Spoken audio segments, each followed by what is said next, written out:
મુક્ત કરનારી ભગવાન મહાદેવની કથા કહું. શિવ મહાપુરાણ અંતર્ગત પૂરું લિંગ પુરાણ છે, લિંગાવલી છે. એમાં અસંખ્ય ભગવાન મહાદેવના લિંગ સ્વરૂપોની કથા છે. અવસર ક્યારેક મળે તો લિંગાષ્ટકનો પાઠ પણ કરવો.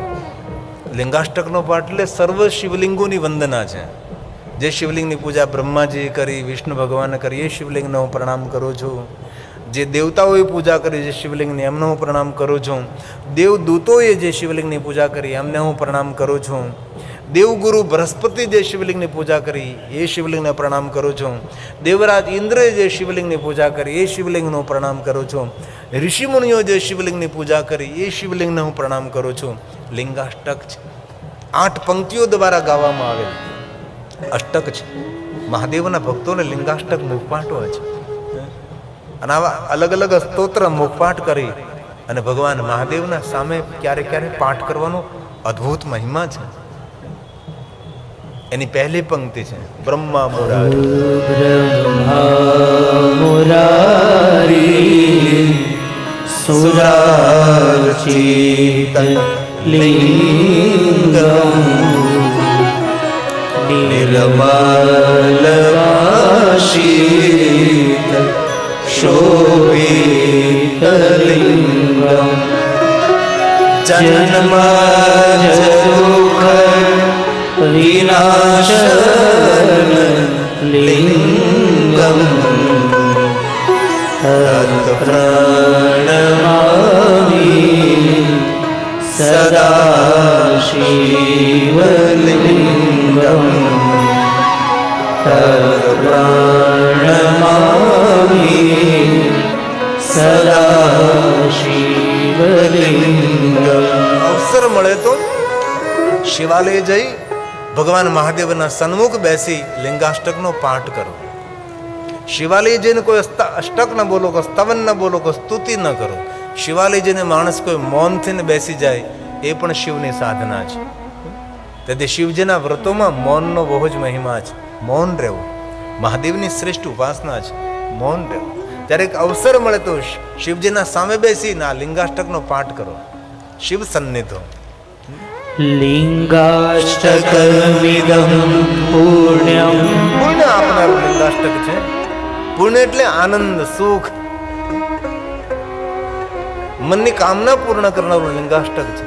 આમાંથી ભણેલા ગણેલા ઘણા ભાઈઓ બહેનોને આ લિંગાષ્ટક પાઠ હોય છે. આખો નથી બોલતો, મહાત્મય છે કે મહાદેવની સામે બેસી લિંગાષ્ટકનો પાઠ કરવો. લિંગાષ્ટકમિદં પુણ્યમ યહ પઠે શિવ સન્નિધો શિવલોકં વાપ્નોતિ શિવેન સમુદતે શિવેન સમુદતે. નિત્ય ભગવાન મહાદેવનું લોક તેને પ્રાપ્ત થશે. આવું સુંદર લિંગાષ્ટકનો મહિમા છે. ભલે રોજ ભગવાન મહાદેવની પૂજા ન કરી શકીએ, કારણ કે આપણી પાસે ઘણી બધી જવાબદારીઓ છે, ઘણું બધું કામકાજ છે. સોમવાર તો ભૂલવો જ નહીં. શાંતિ આપનારો, સુમતિ આપનારો, સંતતિ આપનારો, સુખ આપનારો સોમવાર છે. બને તો સોમવારના દિવસે મૌન રહેવું જોઈએ માણસ. ચંદ્ર સંબંધી છે, સ્વયં ભગવાન શિવનું સ્વરૂપ છે, સોમવાર છે. ભલે સોમવારે પણ ભગવાન શિવની પૂજા ન કરી શકો, દર્શન ન કરી શકો, તો મહિનામાં એકવાર ભૂલવું જ નહીં. ત્રયોદશી વ્રત કરે હંમેશા, તાકે તન નહીં રહે કલેશા. જેવી રીતે વૈષ્ણવો માટે એકાદશી છે, તેમ શિવ ભક્તો માટે ત્રયોદશીનો મહિમા છે. એકાદશી પણ કરવી જોઈએ, ત્રયોદશી પણ કરવી જોઈએ. શુક્લ પક્ષની ત્રયોદશીનો જરૂર મહિમા છે, પણ શુક્લ પક્ષની ત્રયોદશી કરતા કૃષ્ણ પક્ષની ત્રયોદશીનો અદ્ભુત મહિમા છે. અવસર મળે તો જ્યારે પ્રદોષ પૂજા કરવી. પ્રદોષના અલગ અલગ વિધાનો છે. પ્રદોષનો એક સમય નિશ્ચિત કરવામાં આવે છે. આમ તો એવું પણ કહ્યું છે કે ત્રયોદશી પૂર્ણ થતી હોય, ચતુર્દશીનો પ્રારંભ થતો હોય, બંને તિથિના મિલનનો સમય તેને પ્રદોષ સમજવો. એ ન સમજવામાં આવે તો ત્રયોદશી અને કૃષ્ણ પક્ષની ત્રયોદશીના સંધ્યા સમયે ભગવાન શિવનું વિશેષ પ્રકારે પૂજન અર્ચન દર્શન કરવું, તેનો પણ મહિમા છે. એ પણ સમજમાં ન આવે તો કૃષ્ણ પક્ષની ત્રયોદશીના દિવસે સવારમાં દ્વિજ ચંદ્રની ઉપસ્થિતિમાં શિવની પૂજા કરવી. કૃષ્ણ પક્ષની બીજ એ 5:30, 6:30 દેખાય, પણ કૃષ્ણ પક્ષની જે દ્વિજ હોય સવારમાં 5, 5:30, 6 વાગે દેખાય છે. એ ચંદ્રની ઉપસ્થિતિમાં કરેલી શિવની પૂજા એ પણ પ્રદોષ કહેવાય છે. આમ અલગ અલગ મતાંતરો છે પ્રદોષ પૂજાના, પણ શિવજીની પ્રદોષ પૂજાનો અદ્ભુત મહિમા છે. પણ શિવજીની પ્રદોષ પૂજા શ્રેષ્ઠ કોને માનવી? ત્રયોદશીનું અને ચતુર્દશીનું મિલન થતું હોય તેને શ્રેષ્ઠ પ્રદોષ પૂજા સમજવી. પંચાંગમાં લખેલો સમય હોય તેને પ્રદોષ સમય માનવો, પ્રદોષ પૂજા કરવી. ચંદ્રની ઉપસ્થિતિમાં શિવ પૂજા કરવી તે પ્રદોષ પૂજા માનવી. કઈ પ્રદોષ પૂજા માનવી? તો ચિંતનકારો એમ કહે છે શિવજીની શ્રેષ્ઠમાં શ્રેષ્ઠ કોઈ પ્રદોષ પૂજા હોય તો એક જ પ્રદોષ પૂજા કરી શકાય છે. પર દોષ ન જોવા, કોઈને દોષ ન જોવા અને કોઈને દોષ દેવા પણ નહીં, એ શિવજીની પ્રદોષ પૂજા છે.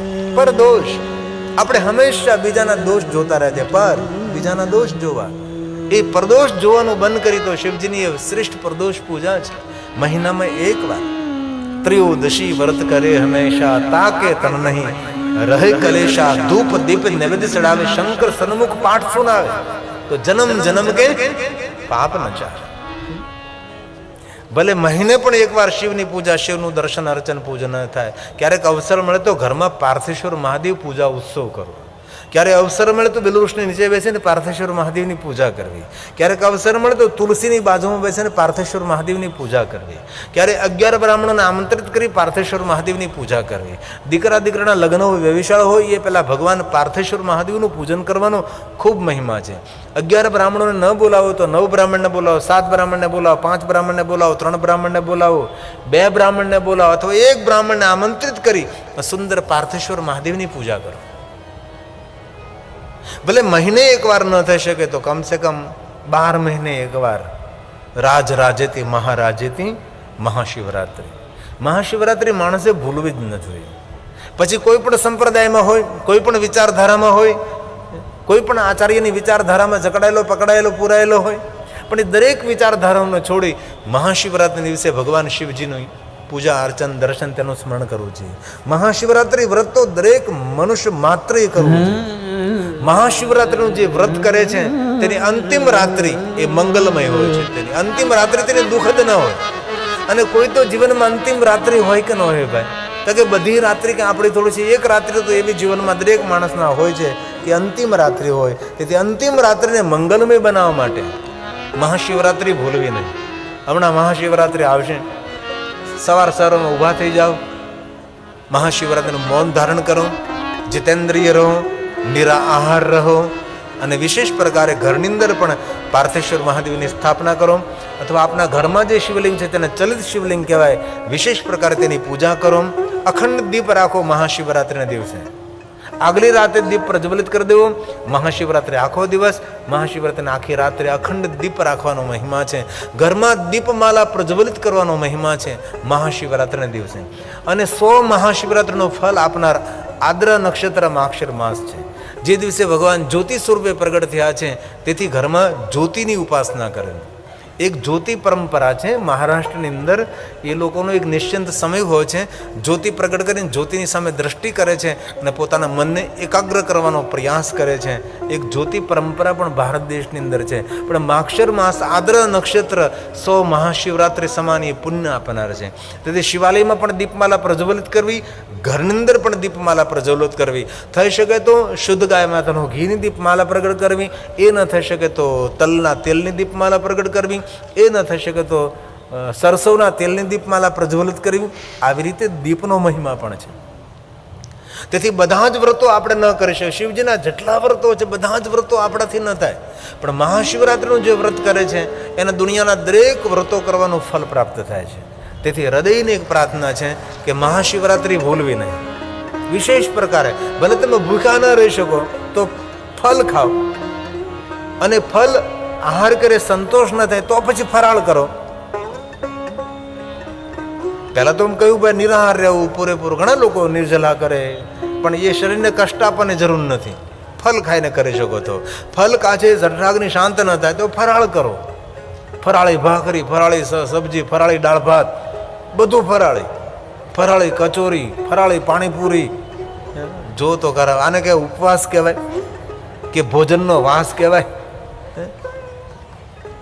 પણ મહાશિવરાત્રિનું વ્રત કરવું. શિવ મહાપડ ગ્રંથમાં કહ્યું બધા જ વ્રતોમાં શ્રેષ્ઠ કોઈ વ્રત હોય તો મહાશિવરાત્રિનું વ્રત છે. આ દેવતાઓનું પર્વ છે. શિવરાત્રિ સમનાસ્તિ વ્રતાનામોત્તમો દરેક વ્રતોમાં શ્રેષ્ઠમાં શ્રેષ્ઠ કોઈ વ્રત હોય, ઉત્તમમાં ઉત્તમ વ્રત હોય તો મહાશિવરાત્રિ છે. અજ્ઞાનનો નાશ કરે છે અને જ્ઞાનનું સામ્રાજ્ય સ્થાપિત કરે છે. જ્ઞાન તો અજ્ઞાન તો વાપી કૃત્વા મોક્ષમ જીવનનું મંગલ કરનારી, સર્વ રીતે કલ્યાણ કરનારી, મંગલશીલા, સર્વ મંગલને હરનારી રાત્રિ મહાશિવરાત્રિ છે. તેથી મહાશિવરાત્રિ ભૂલવી નહીં. બાળકો પણ કેવું કે બેટા જ મહાશિવરાત્રિ છે. ભલે બાળકો ભેગા ન રહી શકે, તમે ભેગા ન રહી શકો, કાંઈ પણ રીતે પૂરા દિવસ ભગવાન શિવજીનું સ્મરણ કરો. મહાશિવરાત્રિ દેવતાઓનું વ્રત છે. વિશ્વના દેવી દેવતાઓ સૌ મહાશિવરાત્રિનું વ્રત કરે છે. સર્વ મંગલશીલા ચ સર્વમંગલશીલા ચ સર્વમંગલના જીવનની દરેક અમંગલ ઘટનાઓને હરનારી એ મહાશિવરાત્રિ છે. ભુક્તિ મુક્તિ આપનારી રાત્રિ છે. ભુક્તિ મુક્તિ પ્રદાન ચેતા સત્યમ સત્યમ વચને સત્ય કહું છું, સત્ય કહું છું. સત્યમ સત્યમ વચને ભગવાન શિવ સ્વયં કહે છે સત્ય વચન કહું, સત્ય વચન કહું છું. મહાશિવરાત્રિ મનુષ્ય માત્રનો મંગલ કરનારી રાત્રિ છે. જે કોઈ મહાશિવરાત્રિનું વ્રત કરે છે અશ્વમેઘ સહસ્રાણી વાજપેયી શતાને છે. કેટલા કેટલા મોટા મોટા પુણ્યો કરવાનું ફલ મહાશિવરાત્રિનું વ્રત કરવા માત્રથી પ્રાપ્ત થાય છે. તેથી મહાશિવરાત્રિ ભૂલવી નહીં. મહાશિવરાત્રિ મૌન રહેવું, શાંત રહેવું, ભગવાનને યાદ કરવા. शिवरात्रि महारात्रि, योग की रात्रि, योगियों की रात्रि, मौनी रात्रि, मुनियों की रात्रि, ये महाशिवरात्रि. शोर बपोर नहीं, रात्रि समय मोटा फटाफट बोलो नहीं. महाशिवरात्रि एकदम मौन दिन पसार करवानी છે. કોઈ ઘનઘોર જંગલમાં જઈને એકાંતમાં જઈ ભગવાન શિવનું આરાધન કરવાની રાત્રિ એ મહાશિવરાત્રિ છે.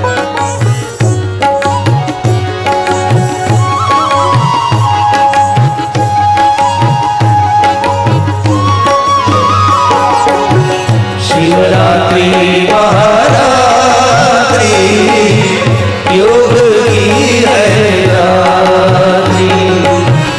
शिवरात्रि महारात्रि योग की है रात्रि. योगी योगी योग रात्रि हो, योगी योगी योग रात्रि, मुनियों की मौन रात्रि. शिवरात्रि महारात्रि योग की है रात्रि. शिवरात्रि महारात्रि योग की है रात्रि. ताली 1-2 मिनट के लिए. महाशिवरात्रि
पंचामृत चढ़े विभूति कहे शिव शरण में आओ कहे शिव शरण में आओ आई है महाशिवरात्रि शिवरात्रि महारात्रि योग की है रात्रि शिवरात्रि महारात्रि योग की है रात्रि शिवरात्रि महारात्रि योग की है रात्रि शिवरात्रि महारात्रि योग की है शिवरात्रि महा